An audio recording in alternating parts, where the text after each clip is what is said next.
Bom, esse é o módulo do nosso curso que se chama O Problema. Como eu falei na introdução, aqui a gente vai identificar alguns problemas muito próprios da nossa geração. E esses problemas não podem passar desapercebidos pelo pregador no século XXI. Quais são esses problemas? Nós temos aqui a primeira situação, que é a homilética tradicional versus a nova homilética. Sim, a homilética tradicional você consegue achar nos livros que tem no mercado, você consegue estudar nas apostilas dos seminários teológicos, você consegue encontrar farto material na homilética tradicional. A gente vai falar já já aqui sobre os tipos de sermão que a homilética tradicional sempre ofereceu e sempre trouxe. E não se iluda, realmente os postulados da homilética tradicional eles são bons, eles são firmes, são fortes. Mas nós temos também hoje uma nova tendência a se verificar nos púlpitos brasileiros em especial. Trata-se da nova homilética que você vai passar a conhecer um pouco melhor a partir desse curso. Mas antes de falar sobre homilética, você precisa saber o que significa essa palavra. Se você já estudou em algum seminário, você deve lembrar que homilética é a arte de discursos religiosos. Mas é muito mais do que isso. É mais do que uma homilia, ou mais do que uma retórica grega adaptada às mensagens cristãs. Homilética, na verdade, é um conjunto de técnicas que vão te ajudar a comunicar o Evangelho de modo mais eficiente e mais eficaz, como a gente vai estudar ao longo desse curso. A homilética tradicional, ela trata de alguns tipos de sermão. Quais são eles? Primeiro, sermão temático. É um tipo de sermão baseado no tema. Então, o pregador ele explora os versículos da Bíblia em várias passagens diferentes que tratam sobre o mesmo tema. É uma abordagem mais sistemática. E a maior parte dos sermões do meio evangélico, eles são dessa categoria, sermões temáticos. Bom, outro tipo de sermão é chamado de sermão textual. Por que ele tem esse nome? Porque ele é baseado no texto bíblico, no caso, um texto bíblico pequeno, uma passagem pequena. O sermão textual, então, ele fica preso a esse texto. Ele não circula a Bíblia com outros versículos diferentes, mas ele fica preso àquele texto e tira como base e estrutura da mensagem o próprio texto em análise.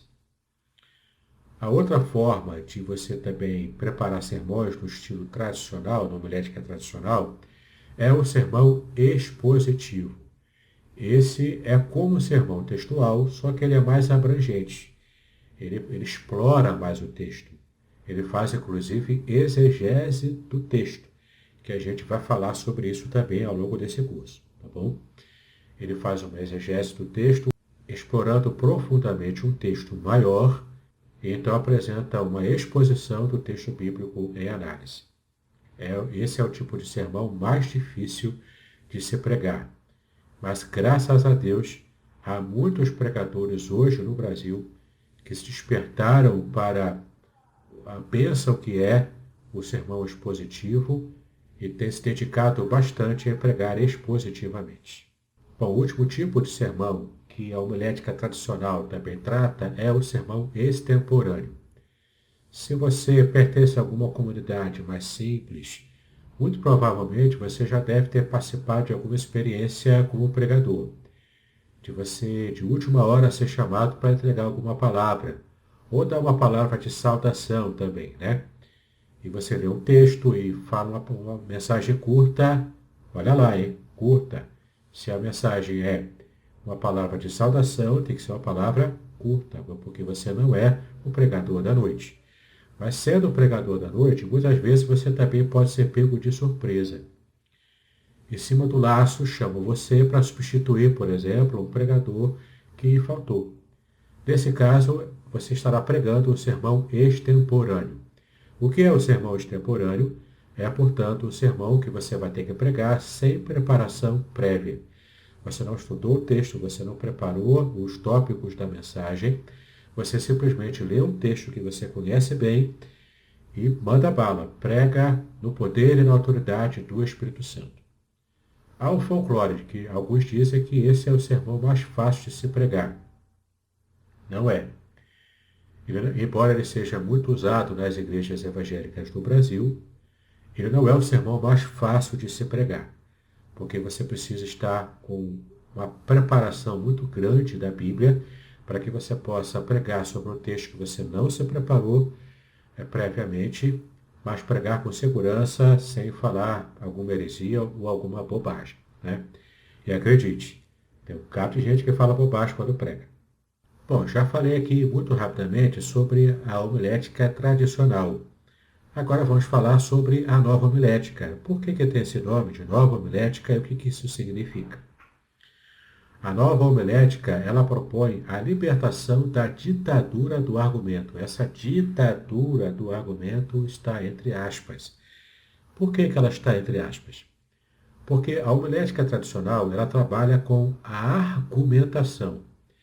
O forte dos tipos de sermão da homilética tradicional é tratar o argumento. E então, você cria, geralmente, 3 pontos, ou no máximo 4. 4 argumentos, 4 pontos, uma introdução e uma conclusão, aplicação e apelo ou convite ou desafio de fé. A homilética tradicional, portanto, trata com argumentação lógica. E isso é importante, isso é muito bom. Só que a nova homilética, ela entendeu de que o ser humano não é apenas uma cabeça pensante. Na verdade, a maior parte das nossas decisões, se você não sabia desse dado, fique atento agora. A maior parte das nossas decisões não são tomadas racionalmente, de modo puro. Elas são decisões emocionais. E muitas vezes a gente, depois de tomar uma decisão emocional, a gente usa o cérebro para racionalizar e justificar aquela decisão que nós tomamos. Curioso, né? Pois é, você como pregador precisa saber disso. Você precisa trabalhar também, veja bem, também as emoções dos seus ouvintes. Você tem que pregar com lógica, com entendimento, com conhecimento, com profundidade. E também precisa falar ao coração dos seus ouvintes. A nova homilética, portanto, visando a alcançar o coração dos ouvintes, ela faz uma proposta diferente da homilética tradicional. Ela quer tratar do sermão como narrativa. Ela, portanto, vai buscar outros tipos de sermão com criatividade, com foco no coração do ouvinte, para que esse ouvinte possa, então, ser impactado pela mensagem. Não que a homilética tradicional não busque isso, ela também busca. Mas as ferramentas que a nova homilética prefere tratar são ferramentas que vão possibilitar você alcançar de modo mais abrangente e de modo mais inteligente também o coração do seu ouvinte. Ok? Preste atenção então a partir de agora. Quem propôs a nova homilética foi esse irmão em Cristo que está aí. Ele é o reverendo Fred Brennan Craddock Jr. Ele publicou em 1985 o livro Preaching, Pregando. Não é? Nesse livro ele trata pela primeira vez o conceito da nova homilética. Basicamente, a nova homilética quer tratar com sermões narrativos. Por que isso? Craddock percebeu que 70% dos textos do Antigo Testamento, parábolas do Novo Testamento e outras passagens também do Novo Testamento são narrativas. Veja bem, não é à toa. Por que o povo de Israel no passado e por que também Jesus escolheu falar com narrativas para as pessoas? Para alcançar mais rapidamente o coração delas. Então, percebendo isso, Craddock criou o conceito da nova homilética focando nas narrativas.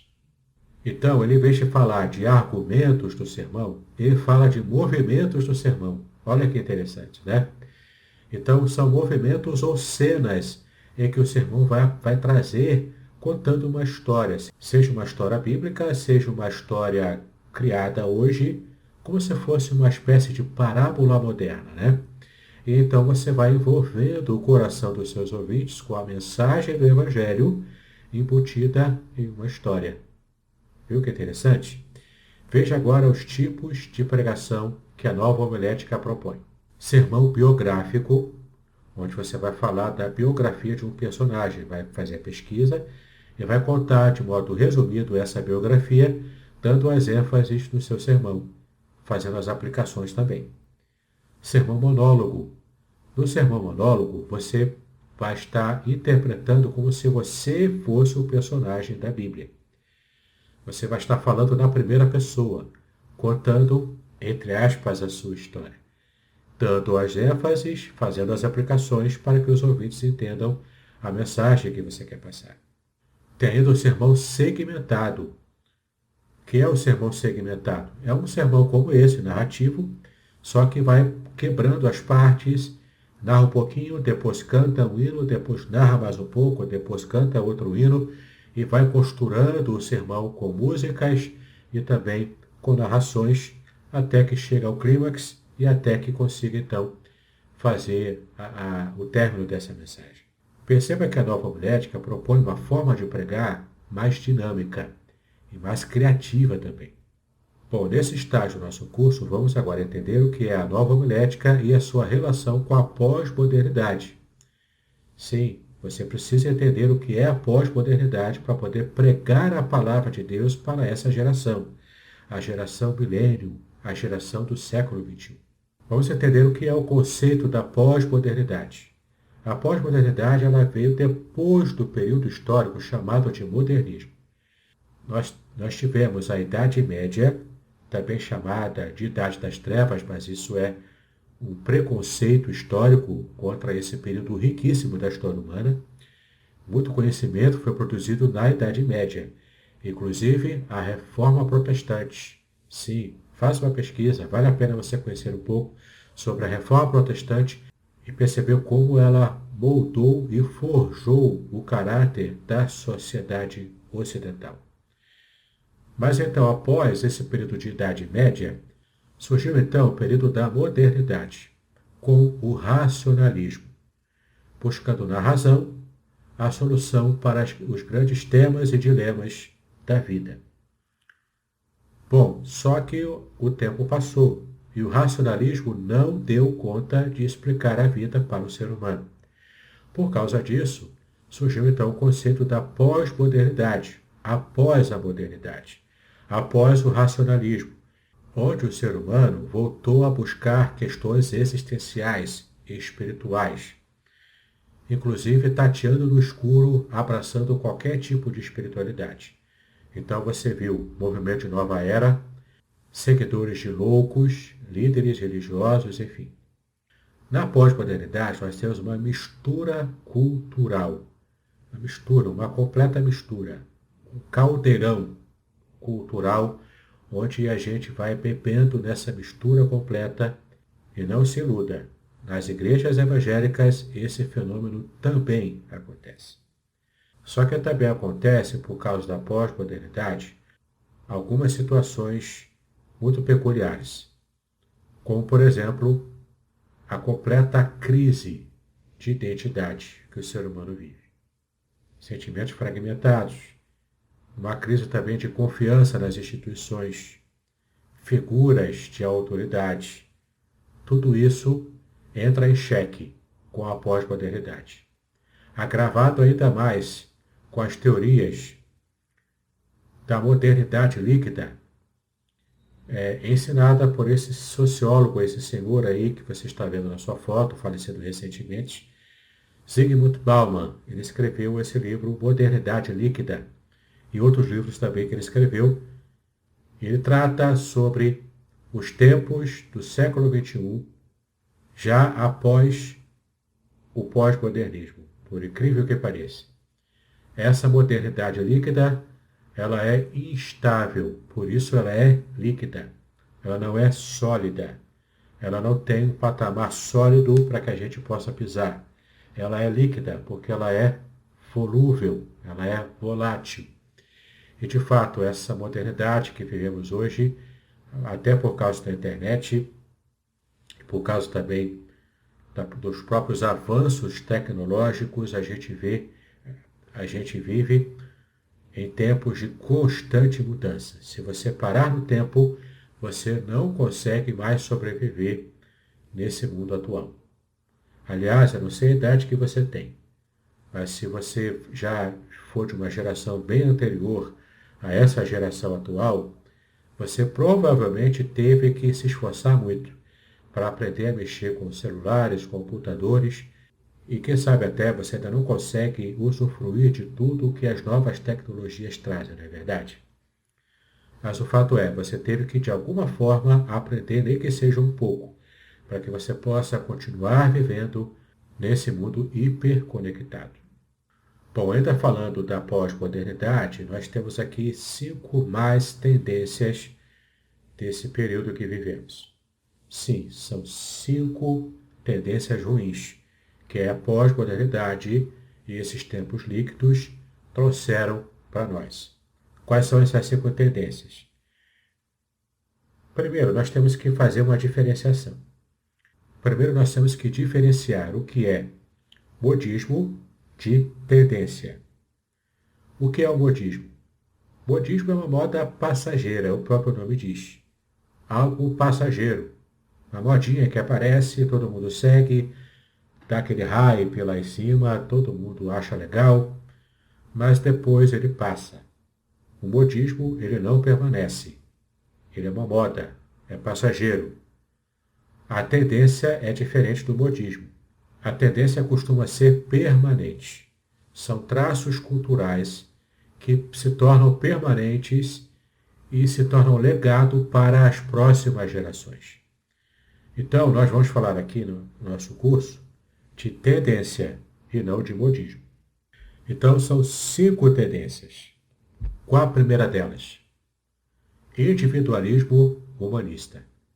Sim, vivemos dias em que o ser humano só pensa nele próprio, só pensa no eu. E ele é humanista porque ele coloca o homem no centro de tudo. É interessante a gente perceber o quanto hoje em dia isso também afeta os relacionamentos nas igrejas evangélicas. Sim, o povo de Deus também pode ser afetado por essa tendência ao individualismo humanista.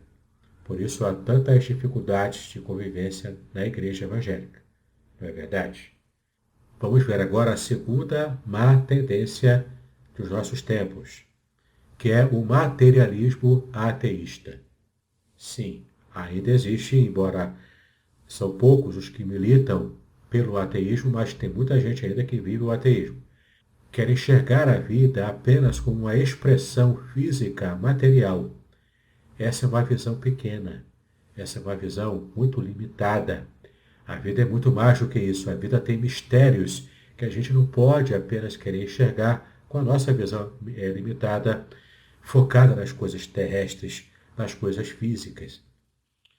Então, o materialismo ateísta, ele tem também se desenvolvido, também, tem também influenciado a nossa sociedade atual. E olha só o que você vai aprender agora. Você que é cristão, pregador do Evangelho, você pode até não ser um ateu clássico, um ateu filosófico, mas muitos cristãos que frequentam as igrejas evangélicas podem sim declarar que acreditam na existência de Deus, portanto se distanciando do ateu filosófico, mas com seu estilo de vida viverem como se Deus não existisse. Então eles são, na verdade, se dizem cristãos, mas são ateus práticos. Frequentam a igreja, leem a Bíblia muitas vezes, cantam os corinhos, participam dos cultos, mas na verdade eles vivem como se Deus não existisse. Muito triste, mas é uma realidade que muitas vezes a gente percebe nas igrejas evangélicas. Terceira má tendência da nossa época: esoterismo triunfalista. Sim, não é só os movimentos de nova era, não. Não é só os esotéricos que ficam acendendo incenso, ficam lidando com cristais, fazendo as terapias holísticas das mais mirabolantes que você conseguir imaginar. Não apenas os religiosos heterodoxos de outras fés, mas na verdade a gente vai percebendo que até mesmo no meio evangélico existem aqueles que colocam no meio do culto cristão elementos do paganismo, elementos do esoterismo, e fazem, por exemplo, dos cultos uma verdadeira mistura de esoterismo com judaísmo, com coisas da Bíblia, enfim, é uma verdadeira Babel religiosa. O esoterismo triunfalista, ele existe também no meio evangélico, com a pregação principalmente da teologia da prosperidade, onde é só vitória, e você não consegue enxergar a vida cristã de outra forma a não ser dessa maneira bastante tacanha, bastante reducionista, para não dizer herética, né? Então fuja do esoterismo triunfalista que também existe no meio evangélico.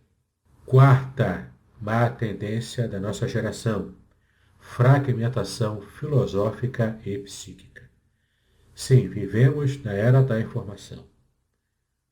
As informações correm, o conteúdo corre, e isso é bom. Só que as pessoas não estão conseguindo filtrar e lidar com todo o conteúdo que ela recebe. Então, ela tem uma fragmentação no seu pensamento, a fragmentação filosófica, e tem também fragmentação psíquica nas suas emoções. Inclusive nas igrejas, você frequenta os cultos, as pregações, há um psicologismo barato que é colocado no púlpito das igrejas evangélicas. E o quanto isso tem trazido de prejuízo. E veja bem, não estou falando contra você conhecer a psicologia e até usar alguns conceitos de psicologia. Na apoimênica, que é a arte e o ofício, né, de você fazer bons aconselhamentos no gabinete pastoral, por exemplo, de você como pastor ou você como líder cristão ajudar alguém com bons conselhos. Você pode usar alguns conhecimentos, sim, de psicologia, mas não usar psicologia direto no púlpito. Você vai deixar de pregar a palavra para falar de psicologia. E falar de psicologia é falar do ser humano, não é falar de Deus. Não é? Então, vamos focar. A psicologia é importante, mas cuidado. Há a fragmentação filosófica e a fragmentação psíquica também, que o sermão precisa tratar, mas usando a psicologia com parcimônia. O nosso foco é pregar a palavra de Deus. A quinta e última má tendência da nossa geração é justamente a era da informação. E essa enxurrada de informação que a gente recebe e não consegue lidar com ela todos os dias. A gente tem dificuldade. É essa enxurrada de informações que a gente recebe toda hora, todo dia. É celular para cá, as pessoas andam na rua olhando para o celular, nem conseguem mais olhar por onde está andando. É até perigoso, as pessoas querem dirigir seus carros olhando para o celular. Isso tem causado muitos acidentes, é perigoso. E as pessoas não conseguem lidar com tamanha informação e facilidade que as novas tecnologias têm trazido para a nossa geração. Tudo isso, meu querido, o pregador tem que lidar quando ele está no púlpito, entregando a mensagem do Senhor. Ele vai lidar com pessoas que olham para o celular, pessoas que perdem o interesse com rapidez, pessoas fragmentadas emocionalmente e também mentalmente, pessoas com dificuldade, inclusive, para se concentrar no encadeamento lógico do seu sermão. Por isso que você precisa alcançar primeiro o coração dessa pessoa. E a gente vai tratar um pouco mais disso mais à frente, agora no nosso curso.